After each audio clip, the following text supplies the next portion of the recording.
You are listening to Be Amplified, the podcast with Bree and Thais, episode 34. Hey Amplifiers, welcome to Be Amplified, the podcast. My name is Thais. And I'm Bree Seeley. We are the co-founders of the Amplify Collective, A movement aimed at radically disrupting how purpose-driven women connect and operate in the world. because we believe it's not just what you do, but who you are that matters. Each week, join us for messages and interviews that will leave you feeling amplified and ready to change the world. Let's do this. Good morning, Amplifiers. I was about to say, I'm Bree Seeley. I am not Bree Seeley. I'm very happy not to be Bree Seeley. No I'm offense. Bree Seeley. But I like being Thais Sky. Yeah? Yeah, I really like who I am. I don't know why we're talking about this, but anyway, welcome back, Monday morning listeners. This is... And every other day of the week listeners. We get a really good number of downloads throughout all the other days of the week as well. Well, that's because we love every day of the week, and we love you listening in every day of the week. We don't care what day you show up. We don't. Just as, the fact that you're here means the world to us. The fact that you're here, yes, we love you. We are excited to be here. We are excited for season 2. We are excited about all the things. We're always excited. Except on days when we're not, and those are not the days that we do podcast interviewing, so it all works out. Those are the days when we quit life and go to the beach. Slash cuddle with our pets. Oh yeah, the fur babies. Yeah, our fur babies. Bree's the cat lady. I'm the dog person. Okay, so if you guys haven't ever seen this before, just to get an idea of who Thais and I are, and just in general, our energy, this will tell you everything about us. There's one YouTube video. It will tell you everything you need to know about the two of us. Is it though? Is it though? It is. So I actually like the guinea pig one a lot as well. If you go on YouTube and you search cat versus dog friend, I believe that's what it is. It'll come up. It's the first video, and it's basically like this guy who has an apartment. He has 2 friends that live with him. One is like a cat, and one is like a dog, and it will tell you everything. I'm the cat. Obviously. I'm the one that peeks around the edge of the door frame and like flicks someone off, and Thais is the dog, where she's like, you get home and she's like, hey, how are you? Where were you? What did you do today? What did you have lunch? Like, oh my God, I'm so excited to see you. Da-da-da-da. It's hilarious. It is hilarious. Okay. On to more serious things. I want to read a review that Bree and I received. Oh yeah. We love reading reviews online. We love you all so much. So I'm going to read a review, and maybe by me reading this review, your subliminal consciousness will immediately think, I need to leave a review. Like maybe that's what's going to happen as I read this review. I don't know. We're gambling here. But we want to say thank you to Liz Diotto for leaving this beautiful review. She says, these ladies don't mess around. I've had the pleasure of watching Bree start and grow this business and mission for 2 years now, and get to meet Thais as well last summer at an event, which, by the way, Liz and I boogied at this meetup. Like, we danced and boogied. As someone who can spot authenticity a mile away, I can say inauthenticity. As someone who can spot inauthenticity a mile away, I can say without a doubt these two are doing aligned work here. I highly recommend checking out whatever they're sharing. Well, whatever we are sharing is good shit. Thank you, Miss Liz. Thank you, Liz. Thank you to all of you who left us a review. Again, subliminal. That means if you haven't yet, feel guilty about it and do what we say. Just kidding. We would never say yes to manipulative marketing, Bree. Why would you even suggest that that's what we would do? And on another note, it is a beautiful day here in Los Angeles, as always, and we are here today before we bring on one of our favorite people. Wait, before we even get into that, shouldn't we probably mention that we're doing a big event for International Women's Day? Oh, yeah. Yeah, we're doing a pretty big celebration for International Women's Day. International Women's Day, by the way, is coming up in March 8th. And we're rallying with 2 amazing companies who do a lot of women's work here in Los Angeles to do a celebration. We feel it's a poignant time to have women rally together and come together, women of all diverse backgrounds and experiences and class and all the things. So we're throwing a party to celebrate women. It's time for us to be celebrated, even more so now than ever. And in addition to celebration, we're going to be having discussions as well. Yeah, There's going to be speakers and like larger kind of discussions on how women can come together and stop fighting against one another, like in all realms, all aspects. So, Because it's not just about champagne over here, peoples. We actually do like real dialogue. yes, there's that too. So, come be in community on International Women's Day. It's a really important day. And we'd love to see you. We'd love to give you a hug. We'd love to just have all of us really rally together. So, if you're in Los Angeles, Mark your calendars, March 8th, if evening you of feel March 8th. inspired, Yep. come join us. You'll find more details coming soon. You can go to our website and get on our list to get the information as soon as it comes out. Just know we're doing something really special for all of you beautiful, badass women and people who associate themselves as women in this world. Okay, now what were you saying? It's a beautiful day in LA. Yes. I feel like that was a little Mr. Rogers-ish. Yeah, It's a maybe. beautiful day in the neighborhood. We are interviewing one of our favorite girls, our favorite ladies, our favorite women friends today on the podcast, and she's going to share a little bit of her story with you. And so Thais and I wanted to dive into a little bit more this idea of the dark night of the soul, which, both of us have shared both of our experiences with this, and Danielle will share hers with you as well. But we wanted to maybe give some light at the end of the tunnel for all of you that might be in the middle of your dark night of the soul, and what does it mean to experience that and move through it, so that you can be your most amplified self in the world. So if you have missed our previous conversation on Dark Night of the Soul, I literally have no idea what podcast episode that was. Just go back and listen to all of them. You'll find it somewhere. Again, subliminal messaging. But to define Dark Night of the Soul, I'm actually not familiar with where this concept came from. We should probably look that up. But anyway, it's this idea of a break. It's this idea of reality and mind are no longer in alignment. It's this sudden realization. It's like a rejection from life. Like you suddenly spit out, kind of like when you die in a video game and they're like, try again. It's like shit just hits the fan and nothing's working. Pause. The term dark night of the soul is used in Roman Catholicism for a spiritual crisis in a journey towards union with God. Oh, so it's a spiritual Catholic terminology. Interesting. Didn't know that. Fun facts for all of us. And now you know. Every day. Yeah. Knowledge is power. So it's this crisis that we have, right? Like this rejection from life, this slamming of the door where how you've been operating is no longer going to support you in your desires and in trusting in life and reaching for what you want. And it's often pretty, not only debilitating, but it feels like just this complete shutdown because you no longer know how to even operate. You no longer even know what's next. Everything that you've assumed up to this point, you inherently understand will not take you to the next level. And that's terrifying because we rely so much in our mind, in our understanding of the world in order to operate in the world. And so without knowing what to do in the future, you're kind of stuck in this crisis experience. Now, Dark Night of the Soul is not when you have a bad day at work. It's not a one-time she sucks sort of situation. It's crisis. It's rejection. It's complete annihilation. It's like feeling so broken that you just have zero concept of how the pieces will ever come back together in your life again. And many women's awakenness starts and is stemmed from their dark night of the soul.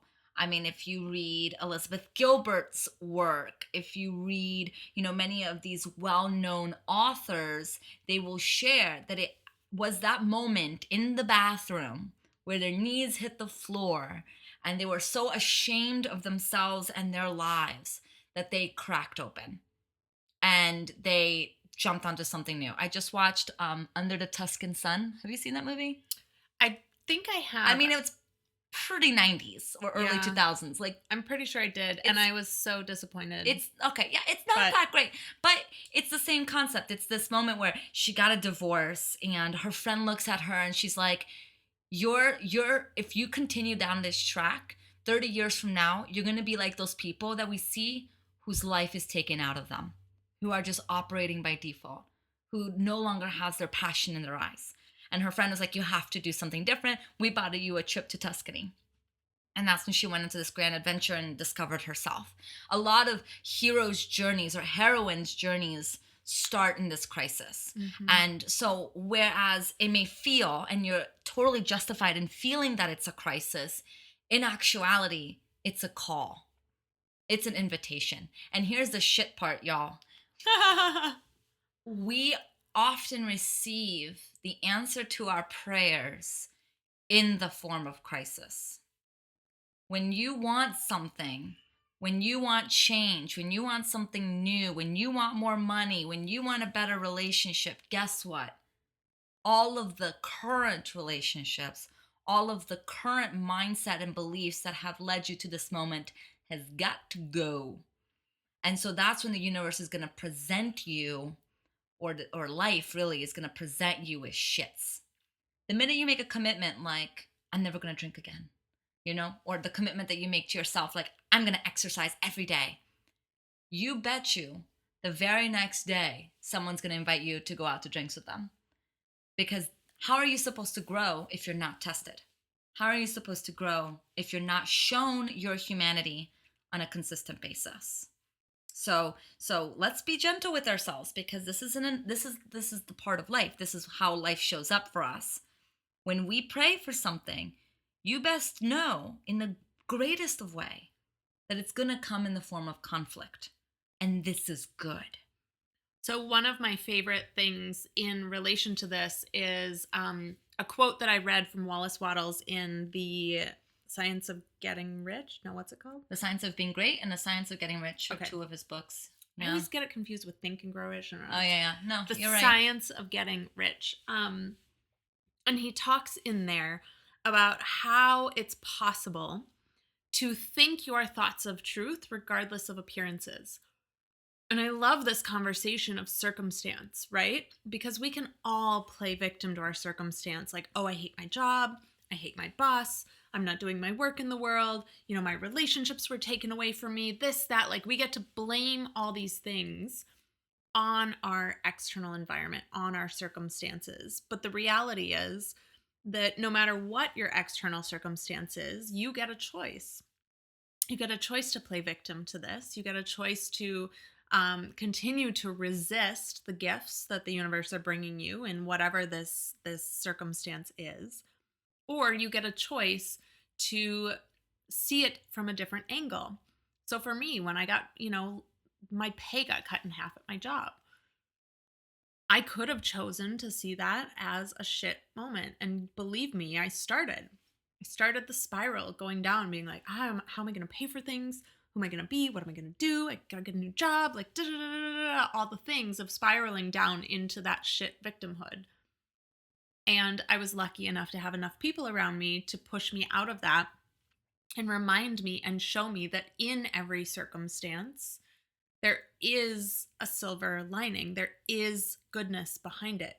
And so this whole conversation of the dark night of the soul is that, like, it can feel so debilitating, and it's not wrong to be debilitated. It's actually okay to be in that space. And then you get choices. You start to, make more space for things to come in, for inspiration to arrive, for the universe to guide you down this new path. And a lot of it for me started stemming from this idea of thinking my truth regardless of what it looked like in my external world. So in the psychology field, it's called locus of control, right? It's this idea of, or locus of control. Is it lotus or locust? I think it's called locust. Lotus is a flower. Locust is an insect. I'm a very okay. It's one of those two peoples. Look, now I'm gonna have to Google it. Should I bring up Wikipedia again? I can't look like a complete idiot to all these people, Locust of control. Is it locust? Okay. Locus. So it's neither. It's locus of control. Okay, people. Now Google we know it. That I'm a very psychologically smart person. Anyway, locus of control, which means it's an internal locus or an external locus. Internal locus means believing that you have power to change your life. External locus means that you play victim to circumstance. Now, what we're inviting here is you don't have to positive mindset your way out of a crisis.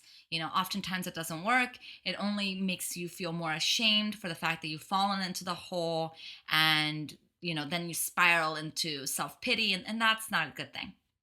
What we are inviting is just for you to believe when you're in this dark night of the soul experience, and it could even be a mantra if it feels inspiring to you, is I'm not a victim here. I'm not a victim here. And I had to remind myself of this. I've had a December and January were very rocky months for me, and I had a lot of things go down, a lot of uncomfortable conversations, just a lot of moments of really re-examining some beliefs that I've been holding on to. And one of my dear friends said to me, I feel called to share with you, Thais, that you're not a victim here. And that felt really hard to hear, because this is where we go. We go to victimhood. It's very easy to feel like life is over or pressing us down. But if you can just invite in a little bit of space of, I'm not a victim here. I'm not a victim here. That's just a sign of willingness, that you're willing to see it different, that you're open to seeing it different. You don't have to see it different. You don't have to believe that you're empowered in that moment. You don't have to believe that you can take action and that you can be invincible. You don't have to. You're in crisis. It's okay. But at least just remind yourself, you're not a victim here. You're not a victim. You're going to be okay. And you're not a victim. And that may support you in climbing out of the crisis, and in a willingness to open your minds to then what could be the truth here then instead. And the other thing I would really encourage, and this is something that I have a feeling there's going to be a good amount of pushback on, is the idea that you shouldn't actually try to get out of the crisis. Preach. Like, there's a reason that this has come into your awareness. And if you're just trying to avoid the pain, or avoid looking at the catalyst for this, or avoid, anything having to do with any sort of discomfort in your life, it's only going to come back to you again. And so when you're in this dark night of the soul and this experience of pain and discomfort, how can you be with it more? How can you experience it on a deeper level? I always say that the best way to transform darkness is just to shine a light on it. Turn on the flashlight, go inward. What is it that the universe is trying to tell you? Because it's trying to get a message across to you. And so it's your opportunity to just continue dwelling in that energy, creating space and allowing the universe to speak to you or through you. And that is what will help transform you to the other side of this. Yeah, can I just say something? And No. this this also probably won't be received well in some people's ears. We're disruptors. Fuck positivity. For the love of all things good in the world, fuck being positive, fuck speaking positively. We have become very dogmatic words, and by dogma we mean a concept that you're not really questioning and actually accessing the truth of what that concept means in your life. You're just listening to something and spitting it back out. And being positive is a great asset. It means that you have this internal locus of control. It means that you're feeling like you have the control in your life. It's a great thing if it comes from a genuine place of addressing and accessing the range of human emotions and human qualities that you possess. However, a lot of times we feel very uncomfortable by these emotions like anger and frustration and shame. We don't want to feel them. And so we numb ourselves by saying, I'm going to think positively. Or it's like putting a Band-Aid on a tumor. And you know that Brie and I talk a lot about this, and a lot of my work is on emotional intelligence and really accessing our emotions, because my goodness, I've seen how much more at home we can feel in our lives if we just stop fucking shitting ourselves and dismissing all of our emotions and dismissing our true reactions. And so it's the pushback against the self-help shit, the self-help sandwich of think positively, to deny the fact that things are feeling really hard right now. And that's why I'm very selective when I'm experiencing any sort of debilitation on who I reach out to. I do not reach out to people who are going to say, just think positive, Thais. Like, just focus on what you want, like this is going to pass. No, No. And the other thing I know about Thais, and I've experienced this as well, is that we also don't reach out to people that are going to fix it for us. Oh, please. You know, we have those friends that you're like, I even posted something on Facebook not too long ago that was like, my life is like a total fucking chaos right now. And I immediately had all these people be like, I'll come clean your house. And I'm like, no, I'm not sharing this for you to fix me. I'm not sharing this for you to sweep in as your superhero self and like change my life for me. So be also very conscious about when you're reaching out to someone, from what energy are you asking for their support? Is it for them to hold space for you, to experience all the breadth and depth of things that you're experiencing? Or is it so that they give you the answers so that you can get out of pain and don't actually have to go through the It's called experience? spiritual bypassing, right? So there's a way where if you do the work and you go through this dark night of the soul and you allow it to crack you open, where you just are positive, where you just are, you just speak from that place. That's kind of become me. And I think it pisses Thais off a little bit. It's sometimes. just it's just like you just are, and it's not because then you deny your negative stuff. It's that you just have come to become friends with them. You've come to accept that there is this place within you. And so it's not a positivity denying the negativity. It's a positivity embracing the negativity. So this is a natural byproduct, a natural result of allowing the dark night of the soul, allowing crisis, allowing fear and pain to burn through you. However, most of us look at that positive stuff as our goal. And so we try to build a bridge that goes directly to that positivity. And it stinks of inauthenticity. It stinks of numbness. It stinks of not feeling very real. You know, these, and we feel them. We feel people who are like, yeah, the world sucks, but I'm staying motivated and I'm staying positive and I'm focusing on the good stuff. And it's like, it almost feels like a dishonor of the reality of where you are in the world. So again, we're not saying don't be positive. We're not saying don't focus on what's working. We're just inviting you to first get real with yourself. Get real with where you're at. Get real if you're truly feeling positive. And if you're not, you're okay. This is an invitation for you to look at what's not and to shed light on it, like Bree said, and to be in space of that. And when you do that, I promise you, you're going to not only be a more positive person just naturally, you're also going to be more compassionate, more empathetic, more joyous, More present, mindful, loving. All of these manifestations of doing the inner work. We can't bypass through life and expect to get those types of results. It requires work. Everything that you want that's good requires work. You can't bypass that. And people, we see it, right? We see people try to cheat the system in the real world. Karma always catches up to them. Always. I think I've told this story before, but I'll share it again quickly. It was a few years ago. I was still running my fashion brand, and I was like really pissed off about something. It wasn't just wasn't going my way, and I was upset and just crying a whole lot. And my office mate at the time pulled me aside, and she said, "You know, I see you in pain. I see you just being really frustrated and upset." And she's like, "You know, I want to remind you that you're in the process of birthing something." So, you know, oftentimes the dark night of the soul is very similar to the birthing process, not necessarily a human, but maybe an idea or a new aspect of yourself or whatever. And she said, "I just want to remind you that where you're at right now, you're in labor. Like you're allowing this idea, this concept to be born out of you.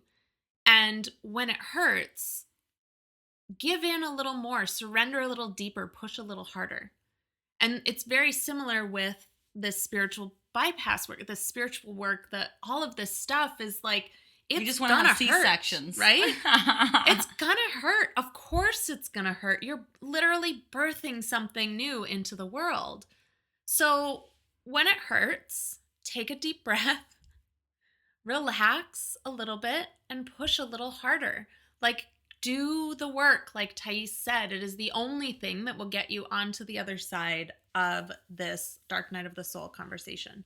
Yeah, it's really, really beautiful, I think, when we kind of stop resisting the inevitabilities of life. And I know that there's a quote that I recently shared by Sharon Salzberg, who's a beautiful American Buddhist teacher who actually is responsible for bringing a lot of Buddhist teachings to the West. And, she shared in the Buddhist tradition. It's actually one of the reasons why I was so attracted to it in 8th grade. I was very proud when everyone was asked, like, what religion were you? And they had to raise their hand. By the way, why were we asked what religion we are in 8th grade? No idea. But people had to, like, raise their hand if they were Christian. Separation of church and state. Yeah. Well, I raised my hand as Buddhism because I wanted to be different. But what attracted me to Buddhism was that the Buddha said life is suffering. He flat out said, it's one of the first things he said. It's like, life, it's one of the Four Noble Truths. Life is suffering. And he says that not to be diminishing, not to be like, oh, life sucks, like good luck, but to state the obvious, to state the fact that we suffer, that life is challenging, that life is hard. And so Sharon Salzberg is like, that's what's real. Challenges and successes and what's here in this world is what's real. And what's important is that we focus on what's real, right? To understand and to acknowledge that getting what you want and dying with a bajillion dollars isn't really the point of life. Now, the good news is, Buddha says, life is suffering, but that's not the final step. Thank God. We don't actually have to be in a constant state of suffering. We just have to first acknowledge that this is where our natural propensity is. This is what life's natural propensity is. And now, if you do the inner work, if you follow the spiritual path, if you start taking self-responsibility, start shifting that locus of control to the inside, you're going to actually experience a lot of happiness, a deep peace, but not despite suffering, but in the suffering, if that makes sense. I was at a conference a few weeks ago and someone said that what sets champions apart is that they push past the point of pain. And so remember, that's kind of like a masculine thing, though, isn't it? Like the military is like, what is it? No, but like with sports, like sports champions. Yeah. Like you don't give up at the point where it starts hurting. If you want to run what was the story in the 70s, the 8-minute mile or whatever it was? Oh, no one could run faster than 8 minutes or 6 minutes and 6-minute mile? Yeah, everyone believed that the fastest man could run a 6 mile. And then one man believed that he could run faster, and he did. And once he broke that record, which I think couldn't be broken for like 20 years, suddenly everyone was breaking his record. Because once they believed that it's possible that you can break that record, they started breaking that record.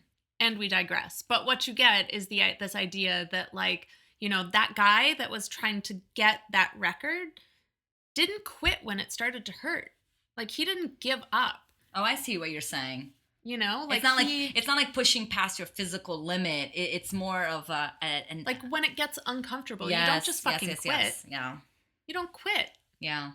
The people that are champions keep going. And they keep honoring, they keep opening, they keep accessing, they keep feeling into it. When it's uncomfortable, it's good. So Bree and I are learning some new concepts in life, and one of the concepts that I'm learning is to call people in instead of call people out. So instead of calling you out as bad or wrong, we're calling you into an invitation for something new.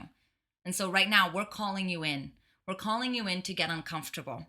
We're calling you in to really, really access and look at the experience that you're having in your life, whether it's a dark night of the soul moment or not, and to make sure you're rallying your troops around you, reaching out for those that are not going to try to fix you, that are going to hold space for you. And if you have no one, reach out to us. We will hold space for you because we don't believe anybody is broken, so they don't have to be fixed. We believe that sometimes we just get a little bit lost, and the invitation is to call you in. Do the work. Do the work. Which is a great segue to invite you to join us in our online community, because we are there inspiring and supporting and calling women in all the time. So you can join us there at beamplified.community. There's no .com, there's no www, just literally. Well, you can do www. beamplified.community. So, all right, we know this was a heavy topic. We are going to get Danielle to join us in a hot second and want to just thank you again for showing up and for being, the amplified woman or man that you are in the world. All right, let's bring Danielle on.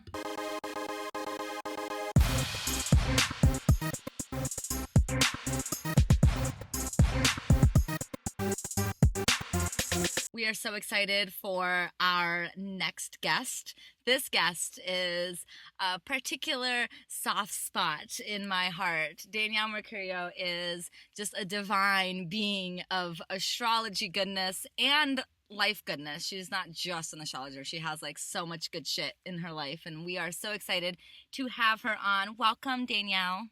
Hi, guys. I'm so happy to be here. Do you like my intro? Do you like that? I love your intro. I love that you just, I love that I have a spot. My divinity has a spot in your being. Not a lot of people have that luxury, Danielle. So you and I are in there rubbing elbows, Danielle.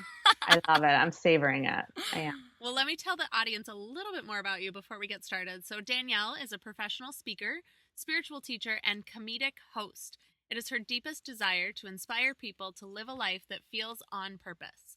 After finally having enough of playing it safe, Danielle left her corporate job in New York City to pursue her passions of coaching and speaking. It has led her to work with hundreds of people across the globe and empower them to pursue their passions. She also started bringing comedy into the spiritual space with her one-woman stand-up show, Gypsy Unplugged.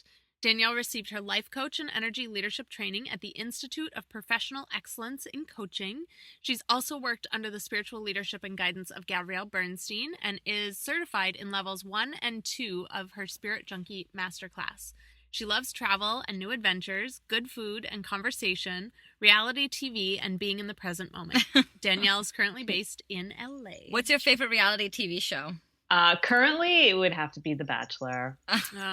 I know. It's always like, mixed reaction. Isn't that like 20 years old? Like, hasn't it been around for... Oh, yeah.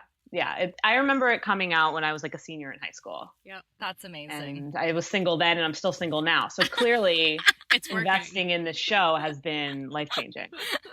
Clearly. So let's kick off the interview by asking what we ask every guest, which is, what does it look like for you to live an amplified life? All right. So that is a very open and loaded question within itself. It's exactly how we like to rock it. Yeah. Wow. You just take all the pressure off of you and just bring it to me. It's beautiful. You're welcome. That's what we do. I love it. I love it. I'm so glad I signed on for this. So, okay. Amplified life. Well, for me, when I think of that concept, the first thing that comes to me is the premise of what I love, and that is being in this moment. And what is being this moment? This moment is me showing up for what I came here to do. And it's the constant exploration of what that could be. So for me, I'm really blessed in knowing that I love spirituality. I love concepts. I love helping people find their truth, find who they are. And I can't do that unless I'm constantly embodying that in my own life, in my own self, right? In my evolution, I allow others to evolve. And so living an amplified life to me is this constant showing up. And when I say showing up, it's this knowing that I have a connection to something greater. I have a openness. I use, meditation, Kundalini yoga. I'm always tapping into that higher self. And that could be God, universe, some people, I guess, Ryan Gosling, whatever you want to say, like, this is greater than me, and this greater than me is going to guide me back to myself. So I believe that there's this constant connection that's happening in this channel is really not just saying, yes, I'm greater than you, but it's saying you are great as well. And when we come together, that's where the real greatness comes from. That's where the real amplified life, if you will, comes to be. So for me, it's always challenging myself to stay connected to that source, because in that space, I am connected to my own source. And in that space of my source, I know that if I show up, I'll know what to do. So I'd love to live like a very candid life, so to speak, and let it take an organic flow so that I'm always kind of being guided and I'm always being shown what I need to do. So for example, I am a coach, I am an astrologer, I am a teacher, I am a Kundalini yogi, I am a stand-up comic. I'm all these things because the universe has given me evidence that that's where I need to show up. And so oftentimes for me, living the amplified life is just saying, here I am, what's on store for today, what's on tap, and how do you want me to show up for it? And I find that it's really a cool way to live, and it makes me feel really fulfilled, and it allows me to feel like I'm always changing things up. I'm not bored. I'm constantly stimulated. So that's how I kind of see amplified life. Amplified life is me showing up for the day, connecting with that higher source, and together we co-create like really cool magic. That's amazing. I love that. So I want to ask about before this, because it wasn't always like this, was it? Like, I mean, were you born enlightened, wanting to be present? I was, yes. God actually delivered me in the hospital. Yeah. You too? Yeah. He was my Dr. God, Dr. G, we call him. So your bio talks about, playing it safe and working in corporate and all of these things. And so, like, what was your evolution into this state, into this state of presence, into the state of showing up, this connectedness? Like, what did that look like for you? Was there a catalyst moment, or was it just kind of a natural evolution? Yeah, looking back, you could say it was an evolution, but at the time it certainly didn't feel that way. When I was younger, I mean, I grew up, just kind of a very typical all-American household, grew up Catholic.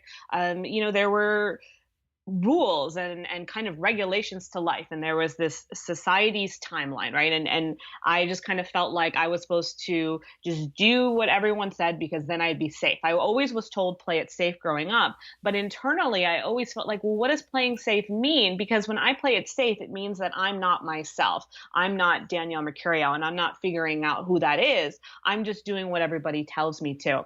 But I didn't know any better. When you're younger, you just kind of listen to what the adults say, and they would tell me what not to do. And so I would believe that as my truth. Don't talk out. Don't explore what it is that you want to do. Don't read that astrology book, right? Like, just do what you're supposed to do based on everybody else's standards and their rules, and you'll be fine. You'll be playing it safe. And I didn't really know what safe meant, but it meant some sense of security to me. And it meant, okay, I guess everything will be all right if I keep playing it safe. So I kept following those guidelines, and I kept trying to put myself in this box and do what everyone else told me, like, you're supposed to do this, you're supposed to do that. And I just kept doing it. But I kept being met with my own internal resistance, and I kept being met with my own confusion. And honestly, it led me down a path of depression because I didn't understand why I was here if I was just doing things for everybody else. If I was just living my life based on a way that other people had set up for me, then I didn't understand what the point was. And that let me kind of go into this depressive state because I just didn't understand what the point was. And so I kind of journeyed in and out of depression up until college, really. And college was a really hard time for me because, again, here I was going to school for elementary special ed. I didn't really want to do that. I mean, in some ways it makes sense because looking back, like, I am a teacher now. And so it makes sense that I kind of was starting that teacher journey, but I knew that wasn't really what my calling was. And I never felt permission to explore what that could be. So college was a time where, again, I fell even deeper into depression because, again, I was just like, what is the point? Why am I here? What is the point of me just living this life for everybody else and just getting by? This seems stupid. But I didn't know there was another way. I had no clue. So it just kind of left me in this weird standstill space. Then post-college, it got to a place where I wound up not going to school, like to teach in a school, because it just didn't feel good. So I was living in Philadelphia at the time. I was waiting tables. I eventually got a job as administrative assistant, and I was just kind of making ends meet. And I was struggling more and more, though, because I was seeing all of my friends, people that I graduated with, move on and quote unquote do the thing that everybody's saying that you should do: get married, get the house, get the job, all of it. And I wasn't doing that. And I felt like I was missing out on life, and I felt like something was wrong with me. So then I really got more into the party scene, and I have a very addictive, impulsive personality, which I enjoy now. And I guess I enjoyed then too. But I loved finding things where I could black out, right? Like, because if I was blacked out, then I didn't have to face my reality that I'm not like everybody else. And so I would spend my nights literally just like finding, whether it be drinking or men or whatever it may be, to just kind of escape and not have to be present. Because when I was left with my present reality, I felt so lost, so confused, so left out. And so literally it got to a point in my life where every morning I would wake up and I would say, God, get me through today. It was the only amount of faith that I had left in me. And it was enough to say, please help me get through today. And he would help me get through the day. And then every night I would black out. And then in the morning, I would do it all over again. And this was my pattern for a few years of just kind of getting by in life. And the more I fell into that pattern, the more unhappy I got and the more reckless I became. And in my reckless behavior, I was destroying the friendships that I did have left. I was wrecking my relationship with my family.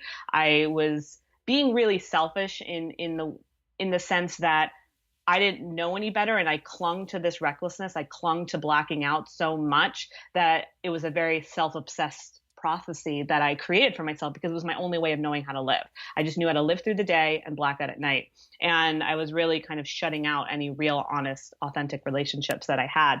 And it wasn't until I was at my best friend's wedding, this was about 7 years ago, that I really messed up hardcore, got really wasted, fell to my knees, really hardcore on the floor, like just not making a scene, basically. And I was not the one that should have been making a scene at this wedding. And I was not the one that should have been hooking up with not one, but two of the groomsmen. And, that was not what the occasion was called for. So, it wasn't until that next morning and that next day when I realized how, broken everything was, and looking at my life and feeling this sense deep down, like, this is not why you're here.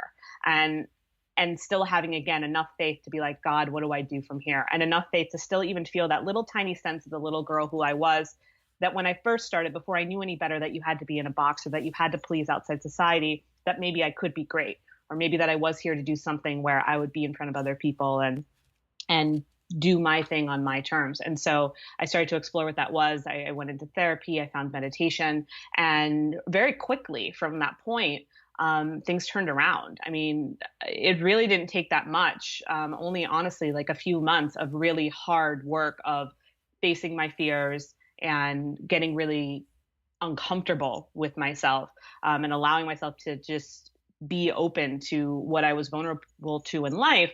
Eventually got me to a space where I started to turn things around, meditating regularly, starting to not only like myself, but I started to understand that concept of self-love and falling in love with myself, and eventually led me to become my own best friend. And once I became my own best friend, then, everything's possible. And it really then brought me to a space of wanting to help other people. And that's when I found life coaching, and I started to bring in, the spiritual tools and concepts that I had learned along the way to help expand others. And the rest really took off from there.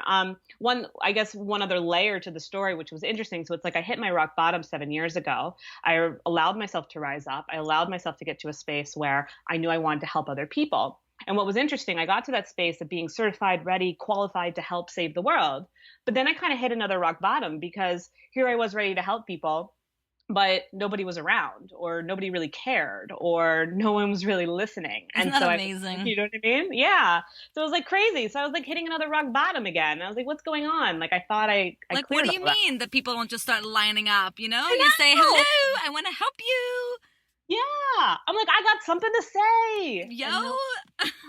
It's like crickets, man. And so it was really wild. But and so that was kind of a hard time of navigating, working a corporate job that I didn't really love, while wanting to build this business on the side, and building my confidence and patience to a space where eventually I could allow that consistency to start to grow and build and let it take off. And it's really been, honestly, it's been almost 2 years since I left my corporate job in New York City. I've moved to California since that point, and my business is definitely in a space where it's thriving and surpassed what I was making in my corporate job. But it definitely was, I feel like that was honestly harder work building my business than actually building myself back up after my first rock bottom. Oh, yeah. I mean, I think every entrepreneur at some point reaches that question of, what do you mean people aren't just going to start buying my shit? Like, I have a website. I put a couple social media posts. Like, what do you mean I'm not going to have a sold out business? And it's kind of eye opening,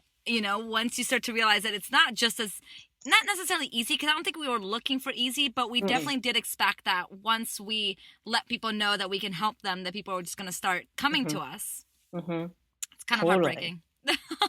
It is. Yeah, it didn't click right away, Yeah. which, yeah. Well, was I a love weird that, reality. you know, I know that you're a life coach, but I think what my favorite thing about what you do and who you are in the world is your comedy tour and the comedy that you infuse in your practice. And what I love about that is, you know, it's so easy to take this shit so seriously.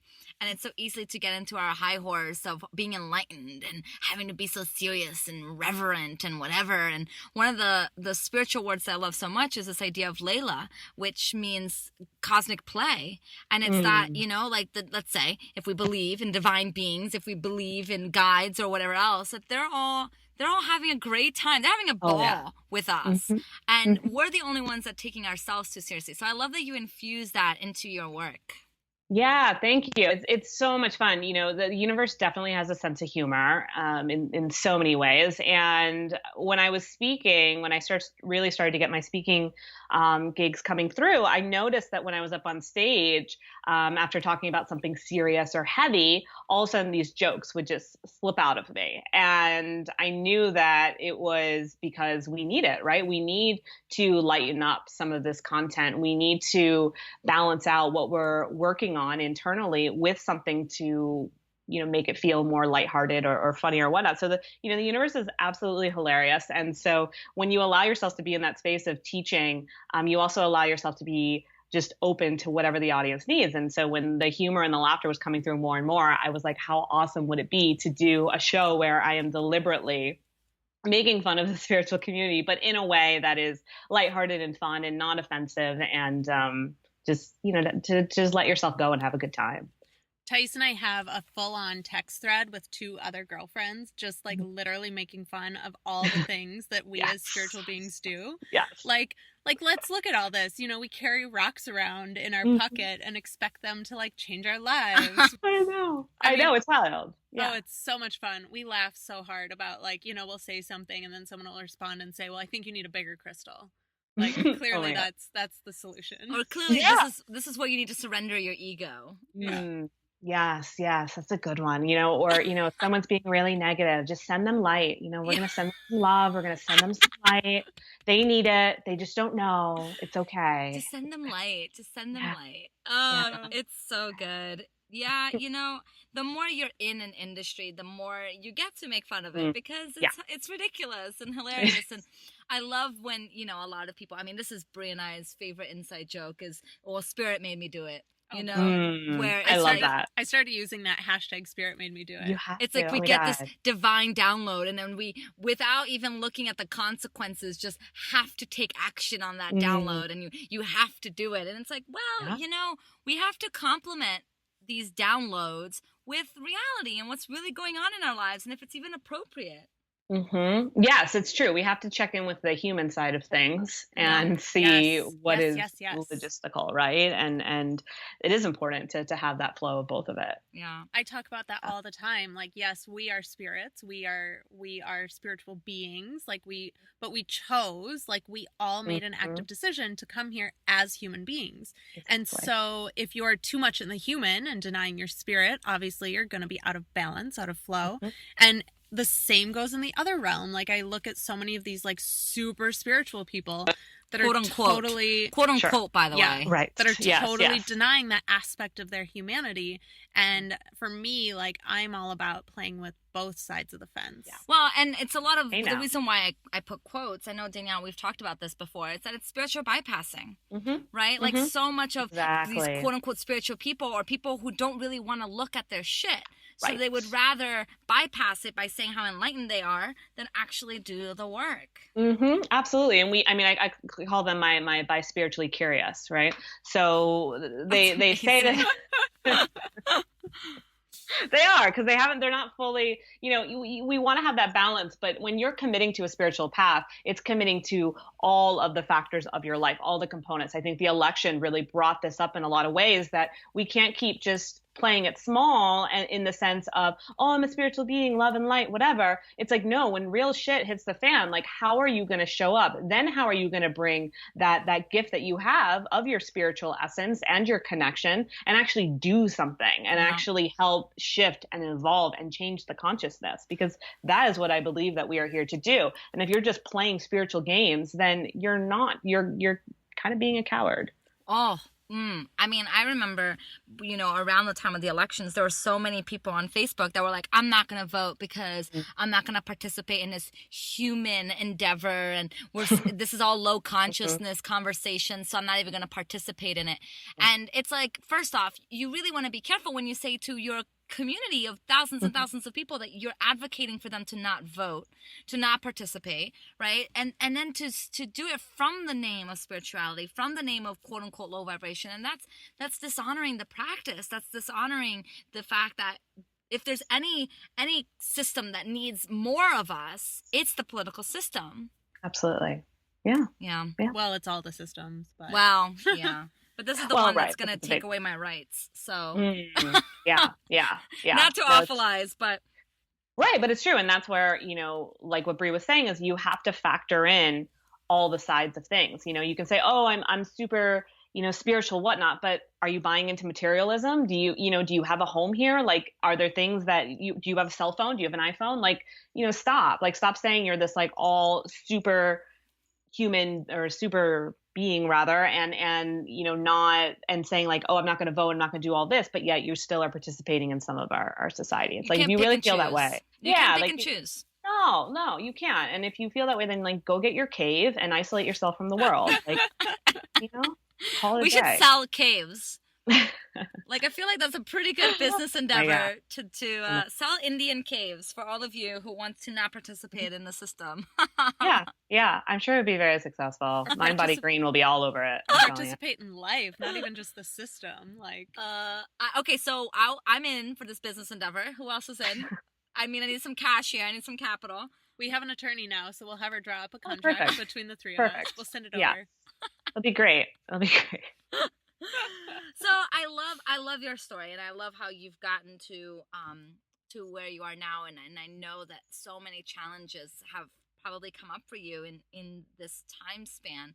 And I'm curious, like, what's a challenge that you experienced that you had that you used a lot of your spiritual practices to support you through? So let's talk about human struggle, right? Because it's very easy to talk from things from the perspective of, well, now it's over, so, we're healed or whatever. But in that time, it must have been really debilitating and overwhelming. And I would love for you to share a little bit of that experience.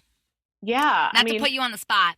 Okay, you guys are good at that. So it's all good. So yeah, I mean, I feel like, when I was in that space of really realizing that things needed to change, it was heartbreaking. It was heartbreaking to be in that spot, to know that I had a deep problem and I had a sense of such profound confusion with my life, and to know that the only thing that I actually found any sense of joy in was going to be taken away from me. So it was a really hard period of having to just be with myself. I'd say probably one of the biggest challenges of my life was having to be with myself alone and not have anything to distract me or take me away or allow me to escape.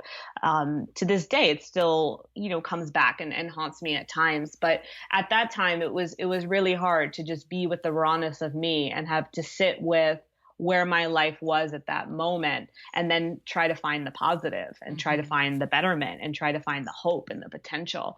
It wasn't something where it just happened overnight. And while I said that earlier, my change did happen quickly, it was a series, though, of those nights of just feeling hopeless and dread and having to be in the pain, having to be in the confusion, having to be in the uncertainty it's hard. It's really isolating, and it's a really weird spot to be in. But when you do that, and I even found this recently in this last retrograde we had over the holidays, it hit me pretty hard, and it kind of put me back in that spot of having to be by myself again for a little bit, just to get a better sense of me again. Because no matter what, in life, and this happened to me 7 years ago, and it just happened to me, 7 days ago.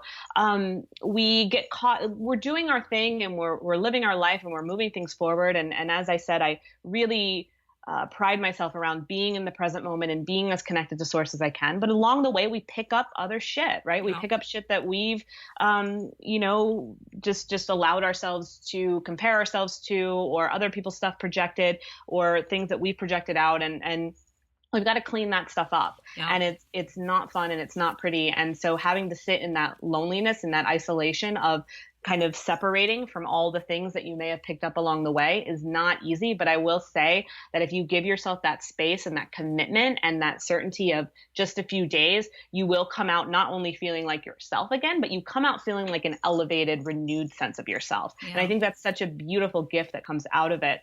In doing it. So again, it's not just all about, oh, yay, I found the light, everything's pretty. It's like you find the light, and then once in a while, the light gets dimmed again, or it gets shut out, or the light wants to grow brighter. In order for it to go brighter, you've got to go back to that space of what is bringing me down, what is feeling like a burden, and deal with those things so that you can move on and shine brighter again. Well, and this is something Tice and I both really advocate for as well. I mean, we've had similar times when we've both had to do the same thing. And so just something I'd like to point out for our listeners is that, here are 3 really kick-ass strong women who have looked at their shit. And I know a lot of times, like, that's the scariest part, is just starting. Like, how do you start to look at your shit? Like, years and years and years of, like you said, Danielle, stuff you've accumulated along the way. And so, my encouragement to our listeners would be start somewhere, like little bits here and there, and just get uncomfortable with it. Because as you can see from obviously all 3 of us, it's worth it in the end. And, I can't advocate more for, like, looking at your shit and getting uncomfortable. And I've talked about it, my entire 2015 was laying in the fetal position on my bed in tears, Yeah. So thank you for sharing that. And, one thing to add is I think a lot of the industry, the self-help, kind of spiritual industry kind of sells this idea of healing as like a check mark, as something to check off your list. Like, okay, Danielle is healed. Check. Now she's going to be successful for the rest of her life. And it's the same belief that, stems the idea of, well, once you get a job, once you go to college, once you get married, done. Check.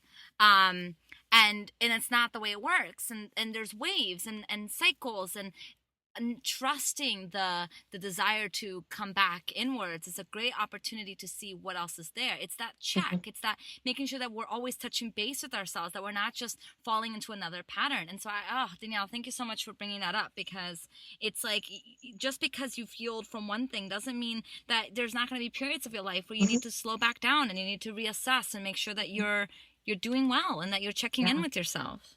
Yeah. And to not be afraid of what you're feeling or what you're thinking or what's running through you. Let yourself go rampant with all of it. I say the more like shit that you feel and that comes up, the better. And so just let it happen. Let it be. Let yourself be dramatic. Like this past, moment I had with the retrograde, like I was being so wildly dramatic, and I was letting myself be in that temper tantrum state, because I knew that was an opportunity to just let it all go. Well, and that's called self-acceptance, right? Like that's like actually like accepting where we are and allowing it to be there fully. And it's amazing what happens and how liberating life can be when you fully accept that this is just where you're at right now, and be dramatic and let it all out. I love it. Well, I don't want to cut us short. This conversation is just so good. But the good news is, those of you that are listening, we are going to dive even deeper with Danielle in some really, really juicy things in our secret podcast that is only available for our Facebook group. So before we wrap it up, Danielle, why don't you share with us how people can learn more about you, where they can find you on social media, and all that good stuff? Awesome. I would love to. So, the main hub is clearly my website, daniellemercurio.com. If you go to it and sign up for my mailing list, you get my awesome opt-in, which is a full Kundalini yoga class that you can do from home. Ooh. It's really good. I believe it's to help increase your intuition. So it's a really beautiful set. It's about an hour long. So I encourage you to go to my site and opt into that so you can get the free class. And then in addition, I do, one-on-one coaching as well as astrology. Astrology is really my jam, in the sense of I love to look at birth charts and use your birth chart as a way to dig deeper into what your soul's intention was for coming here. So what is the blueprint that you came into when you entered this world, and how can we enhance it, and how can we look at what some of the blocks or the karma may be so we can release it and allow you to really move forward. And so I do one-on-one sessions in that way. I also work with entrepreneurs that are looking to optimize their year using astrology. So we sit down with your business goals and plot them out so that they're all cosmically aligned, which is awesome. And then it's so good. And then, on the social media front, I'm pretty much on all the platforms. Just look for me under Danielle Mercurio. I'd love for you to follow my adventures. I love it. Next year, when we do because Bree and I do Amplify's business planning the same time as we do our own separate business planning, so that everything coincides. So next time, Bree, when we're doing our retreat with each other, we're going to call up Danielle and have her support us in creating a really epic year. Yeah, we had a really cool clairvoyant reading at this year's in October when we were planning at this year's one. So we'll have to pencil you in for October. I know. I'm excited. Yeah, I'm excited. I would love to do that. It's my favorite. Amazing. All right. So if you want to get more of Danielle, check her out at her website. It's also going to be on our show notes. Danielle is amazing. We love her, and we're so excited for the extended cut conversation. So make sure you join our group at beamplified.community. So instead of .com, it's .community, because we are special and we have our own .com. So it's beamplified.community. Join our group, and that's where you'll get more of Danielle. So thank you, Danielle, so much for joining us. Oh my gosh, you're so welcome. It was so fun. I'm dancing right now. You can't see, but it's all good. And until next week, go be amplified.